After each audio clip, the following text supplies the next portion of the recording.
Thank you so much for joining me. This is Manga Marie coming to you with another manga review. So, this is Dick Fight Island. This is the name of it. Let me see, I'm going to show. Yeah, I don't think I can show the whole thing. Um, so, this is adult content. You need to be 18 years or older to purchase this. It's a parental advisory explicit content. Um, and so this is, let's read the synopsis. The tournament to choose the first king of the island is about to begin. The rules are simple. Whoever erupts first loses. Participating warriors protect their mighty swords with armor that grows larger and more elaborate with each tournament. But one warrior has returned from studying abroad with a technique certain to force a pleasurable eruption. Is there a competitor alive able to withstand it? Or is this, let's see, drift warrior destined to become king? Okay, so, yeah. So if you've heard anything about this manga, you know that it's very interesting and it is comical. It's extremely comical. It is adult, but is extremely comical. It's fun, and that's pretty much it. Now there is, like, it has some depth to the story. It's not a total, like, just everything makes sense. Like when you first see it, you're thinking this is dumb, but when you read it, the concept of it makes sense. It's not so over the top that you don't enjoy it. It's goofy, it's funny, and that's about it. As far as a ranking for this type of fun, goofy thing, it's definitely a 5 star. It gave what it was supposed to give for what it was. Um, but the storyline does have some depth to it, and so I do think that this is something that it's one more. I got the second volume of it. I don't think that there's a third one coming out. I haven't read my second volume yet. Once I read this one, I immediately bought the second one after I finished it because it was good, and it was a short series. But actually, it's enough storyline and enough interesting storyline that's funny and hilarious with a tinge of romance, if comical romance, that I would definitely go for another volume of it, another third volume.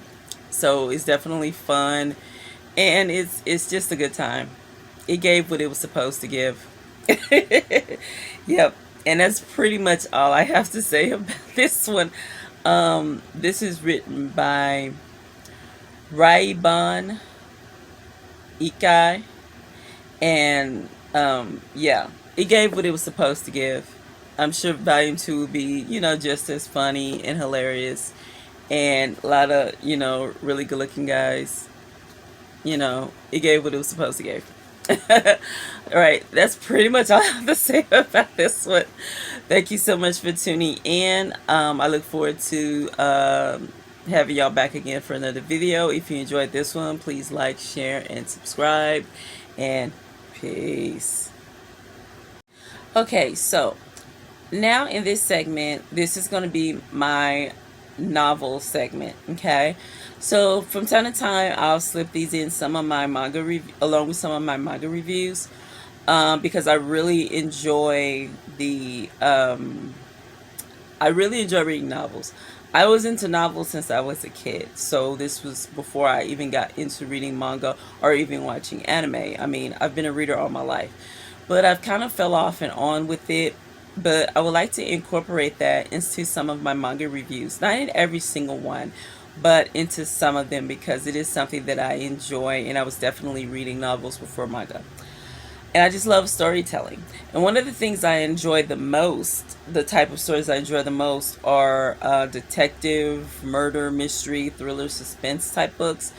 And in particularly, I love the Victorian era books. That's one of my favorite genres. That everything Sherlock Holmes, I absolutely love.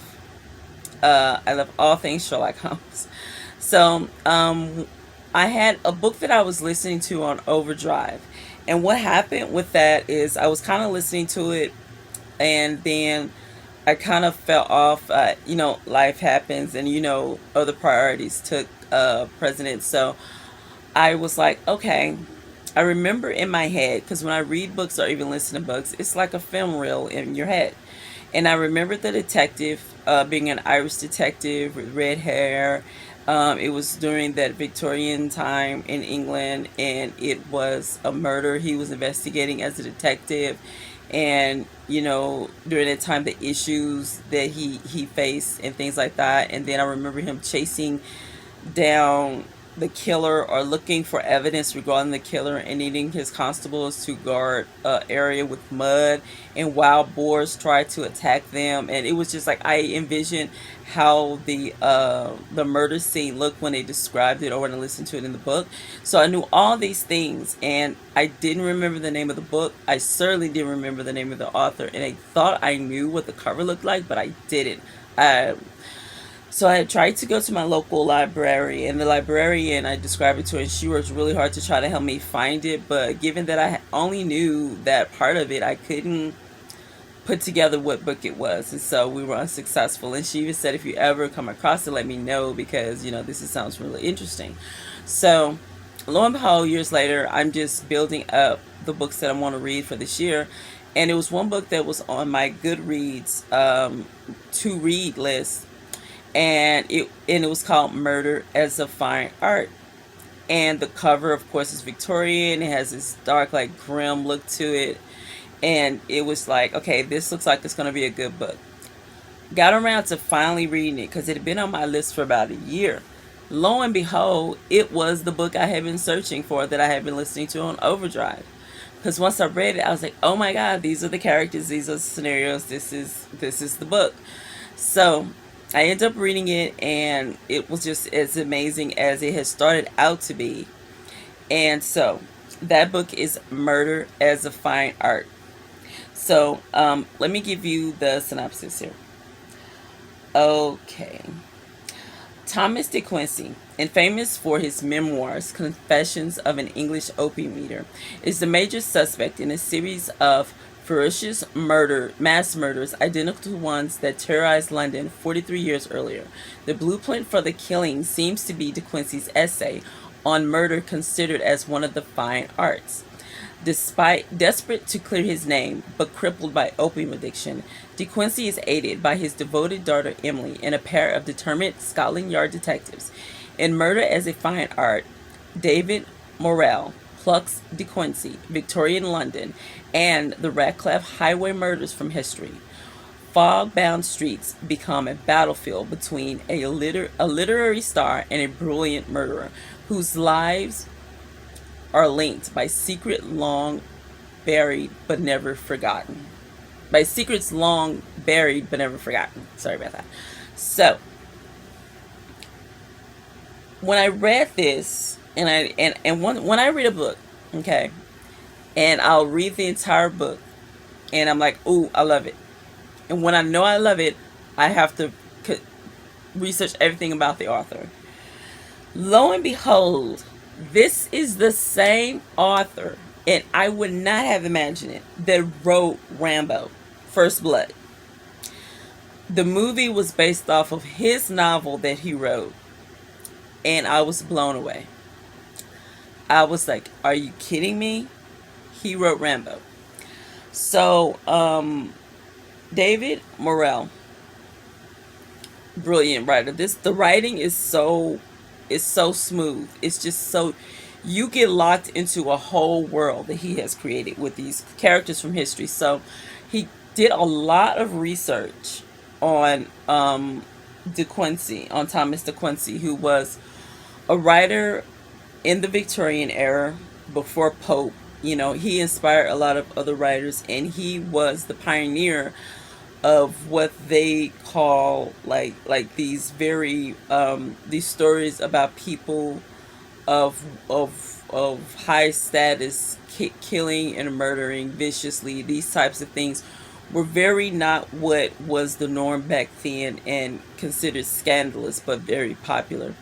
And when he wrote his like the let's see, Confessions of an English opium eater, that was very controversial because during that time and in that community, in that culture rather, you didn't put your business in the street.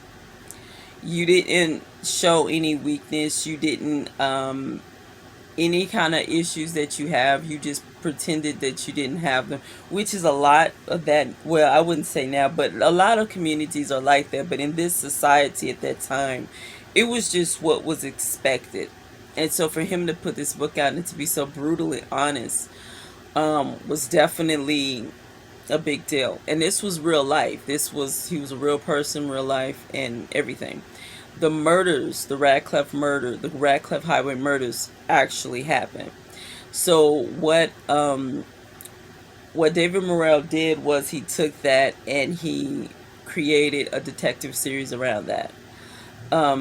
You also get to see a lot of during that time how life was like with people from Ireland living in Britain at that time, and the discrimination that they faced as through the eyes of a detective who is Irish and redheaded, and how everybody assumes he's a bad guy because of that, and how a lot of them went so far as to try to disguise their accent to assimilate so that they wouldn't have to deal as much as that. But then you see a sense of like also a pride for who he is, but at the same time understanding his circumstances and how he's trying to just to be successful in spite of all these things. And he is a very great detective. And then you get the angle, the point of view of his constable who ended up turning into becoming his partner, and he's an Englishman, and just the admiration he has for his superior detective, senior detective, sorry, and just these, you get to get a real walk into the society, and he ties in the Queen. He ties into everything so much so that it really feels like you're in that time frame, you're in that world when you read it, and the history is just amazing. He gives all the references, and I definitely plan on reading the Confessions of an Opium Eater and of Murder as a Fine Art, which is written by Thomas De Quincey. I want to read those books. I want to read the person that inspired David Morrell to write this series, this incredible series. And if you love Victorian mystery, if you love thriller, suspense, if you love gore, because there is a lot of gore, very descriptive. You see it in your mind when you read it. You're gonna love it. And luckily, I was very excited because I thought one thing I hate to do is I hate reading one-off books. Okay, because if it's really good, I'm going to want a series, especially if I love the characters. And so in this book, luckily, because this book been out for a while, there's been I think 3 more books written, and this is a series. I love a series. I love new cases, new journey. I love that. I absolutely love it. So I've been reading on. I just kind of started reading the second one. Now this was another one that I got through my library, and when it comes to some novels, I want to read them through my library first because I don't want to waste money. I'll take those kind of chances with some manga, but when it comes to my novels, no. Especially now, I'm trying to reserve most of my space for my mangas, not so much for actual novels, unless that novel is extremely awesome and the author is extremely great. And so this particular series, I want the physical copies of it.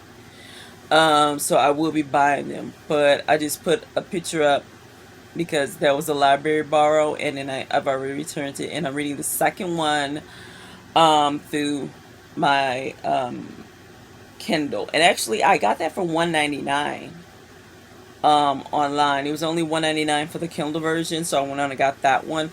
And I find that The other ones of this, the other three series of this is not available in through my library. I went through Libby and I couldn't find it. So I will be purchasing on Amazon though. I will purchase the physical copies of these because this is great. I love the characters. I love just the world. It's a world he created. It's a It's his this Victorian world that he created in this story, and I love when there's a world created with characters, and you feel like you're just walking a spectator in this world during Victorian times, and it's just amazing. It's amazing series.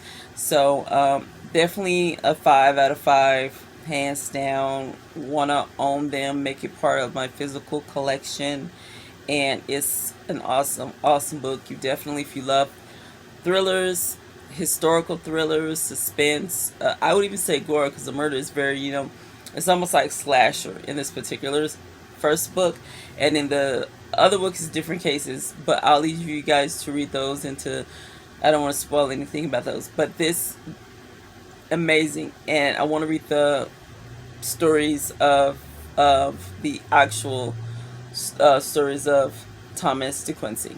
Okay, so Murder as a Fine Art. Check it out. 5 out of 5. Awesome book. Thank you so much for tuning in. If you like this video, please like, share, and subscribe. And peace.